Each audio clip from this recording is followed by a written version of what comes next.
Salut tout le monde, j'espère que vous allez bien. Aujourd'hui on est sur Renault Mégane. Renault, tous les jours un nouveau boulot. Là aujourd'hui c'est pour faire les rotules de direction. Je vais faire là en même temps la vidange et puis le changement des essuie-glaces. Pour le CT le mois prochain. Pour les rotules, j'ai changé la marque. D'habitude je prends du Bilstein, mais j'ai vu qu'en fait la qualité elle était moindre maintenant. Les rotules elles duraient pas longtemps. Et du coup j'ai voulu changer de marque. Je suis passé sur du TRW et bonne surprise. Donc j'ai la rotule, j'ai l'écrou sur la rotule, mais en plus, chose que je n'avais pas avant, j'ai le contre-écrou qui va sur la rotule principale de direction. Je vais tout changer en même temps, c'est pas à peine de après redémonter pour refaire. Je vais tout changer en même temps, c'est le même truc que sur la Laguna, si vous avez vu la vidéo de la Laguna. C'est le même système, les mêmes rotules. Et TRW, ils vont avec écrou de blocage, contre-écrou, collier, les deux petits colliers et le soufflet. Et il y a ça en plus qu'on met sur la crémaillère. Et après, ça va dessus et ça fait étanche en fait. Ça, Bilstein, j'ai pas souvenir qu'il y était. On a deux colliers de serrage que je vais pouvoir serrer avec ma clé ou même avec une pince, une tenaille, ça va avec. Moi, j'ai la clé là, enfin j'ai la pince là pour serrer les types de colliers là. Vous les prenez, c'est serré. Donc là, c'est complet. Et on va voir, on verra si les rotules durent aussi longtemps que les Bilstein ou pas. Donc comme j'ai dit, j'ai déjà fait côté conducteur. Et là, on va faire ensemble le côté passager. Bon, sachant que le côté passager, il y a plus de place parce qu'il n'y a pas la boîte. Donc il y a plus d'espace pour la crémaillère. J'ai mis du W40 pour l'écrou là, le contre-écrou qu'il y a là. Et puis on va voir pour tout démonter. Parce qu'en fait, j'ai du jeu dans celle-là. Bon là on voit pas avec la roue, c'est mort. On va déjà essayer de desserrer celle-là avec la péteuse. Pour l'instant on desserre sans enlever. Contre-écrou c'est du 21. Voilà, c'est desserré. Et en sachant qu'on va falloir compter les tours pour pouvoir remettre au plus proche. Faut pouvoir rouler un peu avant de refaire un parallélisme chez le garagiste. Ensuite, on va débloquer la rotule. On va faire tourner ça pour que ça se débloque là-dedans. C'est du combien de 13 ? Bah, très bien, ça tourne, donc c'est parfait. On va pouvoir enlever la rotule. Donc, sachant que j'ai fait tourner là et je l'ai remis à sa place. Et on peut l'enlever. C'est assez simple en fait. Quand tout vient tout seul, c'est simple. Et maintenant on compte les tours. Attends. Il faut pas que ça se bouge aussi. Voilà. Et 1, 2, 3, 4, 5, 6, 7, 8, 9, 10, 11, 12, 13, 14, 15, 16, 17, 18, 19. On est à 19. Et elle était pas mal. Celle-là elle était foutue. Il n'y a plus aucune résistance. C'est un joystick le truc. Donc 19 qu'on a dit. Moi je note. Ça c'est vite d'oublier. Et contre-écrou, faire une marque aussi. Après vous faites comme vous voulez, moi je fais des marques. Comme ça je compte le nombre de tours. Je sais pas si on voit, mais bon. 1, 2, 3, 4, 5, 6, 7, 8, 9, 10, 11, 12, 13, 14, 15, 16, 17, 18, 19, 20, 21, 23, 24. Maintenant on va enlever le soufflet. Oh bah, hé.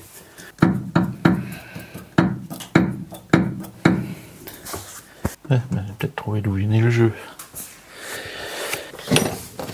Ah, pour enlever les colliers à ressort, j'ai celle-là. En fait, on peut que serrer et en fait, elle ne revient pas en arrière. Si on veut revenir en arrière, ça permet de rester en pression le collier.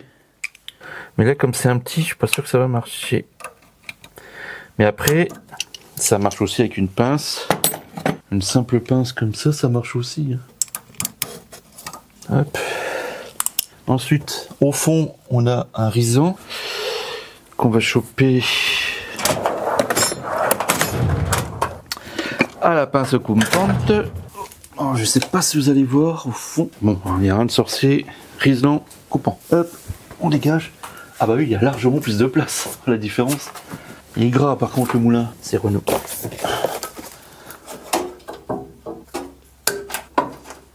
Hop, le collier. Et après, on peut tirer. On a le soufflet qui vient normalement. J'ai dit normalement. Allez, hop.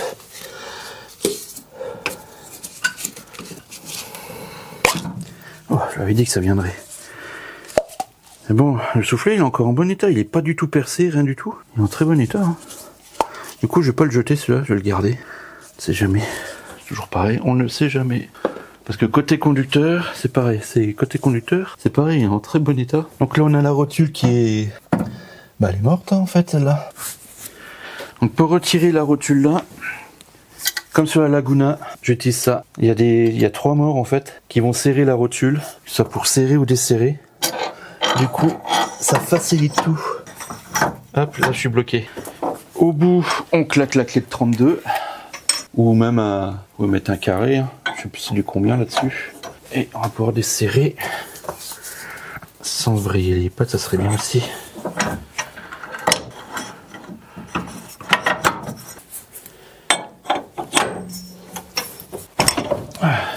Hop. Et ça va tout seul. Hop. L'appareil là, il est nickel.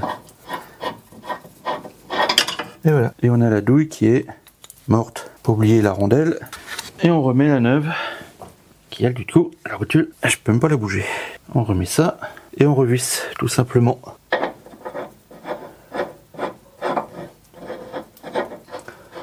Après le couple, je le connais pas. Un couple de serrage. Moi je vais à l'arrache. Hop, on resserre. C'est la rotule axiale, je crois qu'on l'appelle.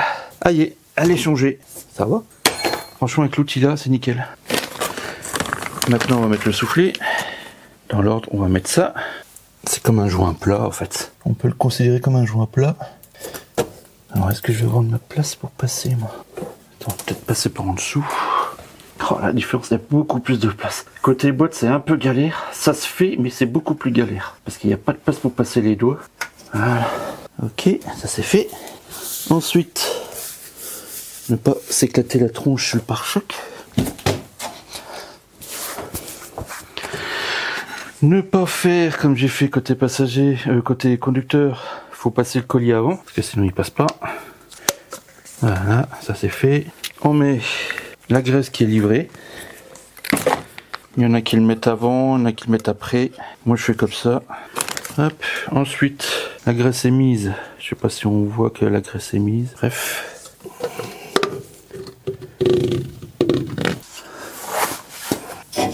Ah, elle est bien mise là. Oui. Il y a largement plus de place. Ensuite, on peut serrer le collier.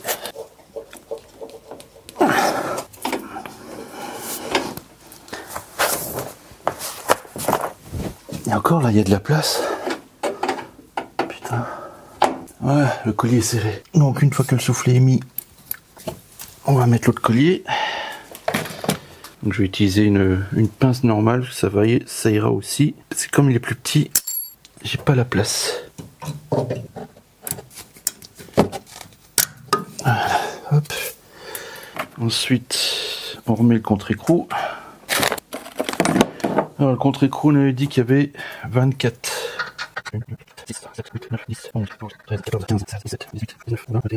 24. Et l'axe, on avait dit 19. 1, 2, 3, 4, 5, 6, 7, 8, 9, 10, 11, 12, 13, 14, 15, 16, 17, 18, 19. Hop, on remet la rotule. En fait, quand rien n'est grippé, ça va assez vite. Après, le couple de serrage, je l'ai pas en tête.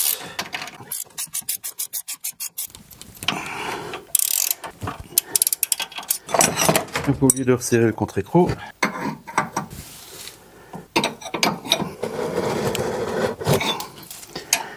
Et voilà, la rotule est faite. C'est assez simple. Par contre, il faut pas oublier d'aller dans le garage, au garage pour faire régler la géométrie. a plus qu'à remettre la roue et c'est fini. Par contre, au prochain, j'aurai les plaquettes à faire parce qu'elles sont pas mal bouffées. Donc voilà, les rotules, c'est assez simple à faire. Je vais profiter pour changer les essuie-glaces. D'habitude, je prends de chez Action les Magnum là, mais là, j'ai passé la commande avec les filtres pour la vidange. La vidange, je vais pas vous le montrer, il y a déjà une vidéo là-dessus. Les essuie-glaces, là, j'ai pris du Canton Hazel, je sais pas comment ça se prononce. Et pourquoi il y a une étiquette Kia Volox Lexus? Je raconte pas de conneries, hein. Il y a une étiquette. Et en dessous de l'étiquette, c'est Audi A4 Mercedes. Et c'est pas les mêmes dimensions. Je vais regarder sur internet, c'est le KDW112. Le QDW112, c'est pour Mégane du coup. Ça se trouve, j'ai pas pris les bons. Je baisse la voiture, on se retrouve sur les essuie-glaces et puis on va voir ça. Alors, essuie-glaces côté conducteur. Je sais plus comment ça se mettait. Donc j'ai regardé sur internet, ça correspond bien pour Mégane. Je sais pas pourquoi il y a 50... J'ai été directement sur le site du fabricant et ça correspond bien à Mégane. Alors, il y a 0 embout. Il n'y a rien d'autre? Bah non. Il y a 0 embout, il y a juste ça. Et mode d'emploi, nous sommes à... Donc ça, c'est juste un enjoliveur. Et moi, il me faut ça à la place. Ah bah génial, c'est cool. Et il n'y a pas de mode d'emploi, c'est démerde-toi. Qu'est-ce que c'est que cette merde encore? Bah je veux pas dire, mais chez Action, il y a tous les accessoires qui vont avec. Et au moins, on n'est pas emmerdé à chercher. Parce que là, moi, c'est pour un bras plat. Et bah il n'y a pas pour bras plat. Si je le mets là-dedans, ça fait quoi? Ça fait qu'il va pas à fond. Qu'est-ce que c'est de cette couille encore? Parce que là on a les systèmes normaux quand on a les crochets. Ça fait partie de l'essuie-glace. Mais c'est cool, ça va pas ça. Pour moi c'est pas compatible tout ce merdier. Alors que sur le site c'est bien marqué le QDW112 et ça va aussi sur Mégane. Bon bah je pense que on retournera chez Action, parce que voilà, tout le système, là, ce qui reste, l'armature, ça c'est toute l'armature en ferraille. Putain, c'est pas possible. Tu vois, c'est pas parce que c'est plus cher que c'est mieux, quoi, en fait. Bon, bah, acheter chez Action, hein. Confirme, ce serait moins emmerdé. Parce que là, il n'y a rien qui correspond. Moi, il me faut ça, et quand on enlève tout le merdier, il y a ça et ça. Donc, désolé, mais il n'y a rien qui correspond là-dedans. Bon, allez, c'est bon, c'est en train de me casser les couilles, là.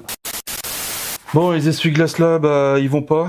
Il y a aucun modèle. Donc déjà, il y a 5 modèles différents sur la boîte. C'est pas les mêmes dimensions, mais quand on va sur le site constructeur, c'est bien fait pour Mégane. Donc je sais pas comment. Donc comme d'habitude, j'irai chez Action et puis j'irai prendre les essuie-glaces Magnum qui vendent pour 5 € je crois.